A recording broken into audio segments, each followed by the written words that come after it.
Nous, membres du bureau politique de la nouvelle dynamique NDK en sigle, avions suivi et analysé sans complaisance le message du chef de l'État à la nation à l'occasion du 60e anniversaire de l'indépendance de notre pays.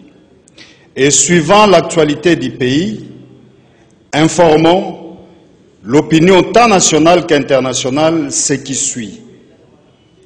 La NDK a appris avec satisfaction l'élévation du fait président Kasavubu au rang d'héros national, et ce, après avoir longtemps oublié le père de l'indépendance qui méritait pourtant largement ce titre héroïque.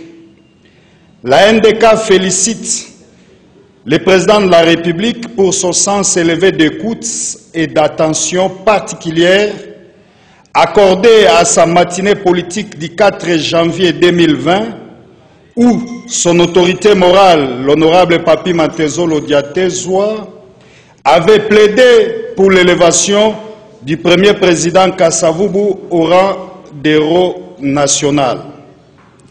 La NDK prie au chef de l'État d'effectuer une visite à Singini pour constater l'état dans lequel se trouve les mausolées de l'héros national Kasavubu menacés par les érosions.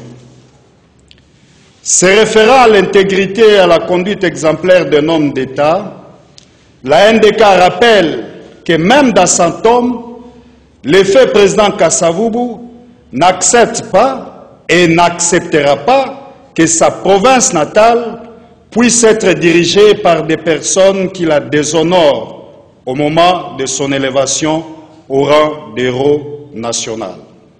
Ainsi, la NDK réitère sa demande au chef de l'État, garant du bon fonctionnement des institutions de la République, d'exercer ses prérogatives constitutionnelles afin de se prononcer sur l'arrêt de la Cour constitutionnelle du 29 mai 2020 relatif à la démission du gouverneur du Congo central pour honorer la mémoire du président Kasavubu.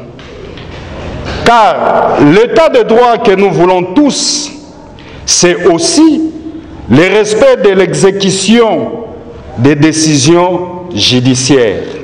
La NDK remercie les différentes confessions religieuses qui ont porté leur choix sur M. Rossard Malonda comme président de la CENI.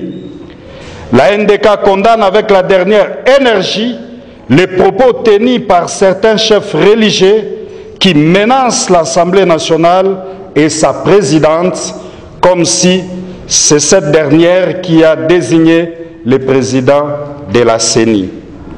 La RDC étant un État laïque, aucune confession religieuse n'est au-dessus des autres. La NDK exhorte les ONG de droits de l'homme de s'abstenir à faire des déclarations tendancieuses et partisanes qui pourraient avoir des conséquences incalculables.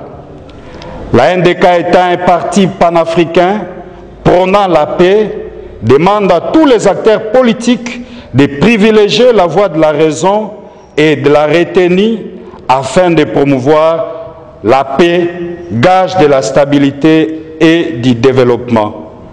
Que vive l'indépendance de la RDC, que vive la NDK, Kinshasa le 4 juillet 2020, pour les partis, Maître Ngalamouloumé Ezaï, directeur adjoint du bureau politique.